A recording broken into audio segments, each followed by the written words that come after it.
আসসালামু আলাইকুম বন্ধুরা, সবাই কেমন আছেন? আজকে আপনাদের মাঝে নতুন আরেকটি রেসিপি নিয়ে হাজির হলাম। প্রথমে পুঁইশাকের ফুলগুলোকে ভালোভাবে ধুয়ে টুকরো করে কেটে চুলায় একটা কড়াই বসিয়ে দিয়ে হালকা লবণ দিয়ে ভাপ দিয়ে নেব।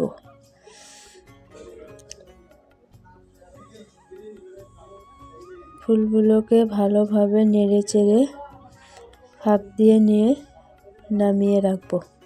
তারপর ওই কড়াইয়ে পরিমাণ মতো তেল দিয়ে দেব। তেলে রসুন কুচি দিব, আগে থেকে কেটে রাখা পেঁয়াজ কুচি, কাঁচামরিচ কুচি এবং আলু, তাতে ফুলগুলো ঢেলে দেব এবং রসুনটা ভালোভাবে ভেজে নিয়ে তাতে সবগুলো উপকরণ ঢেলে দেব। তারপর একটু লবণ দিয়ে ভালোভাবে ভেজে নেব। আপনারা চাইলে এখানে হলুদ ব্যবহার করতে পারেন, আমি হলুদ ছাড়াই ভেজে নিচ্ছি।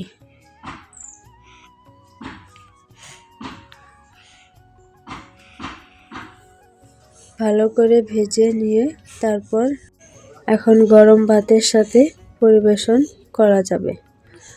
আপনাদের যদি এই রেসিপিটা ভালো লেগে থাকে তাহলে চ্যানেলটি সাবস্ক্রাইব করে পাশে থাকবেন।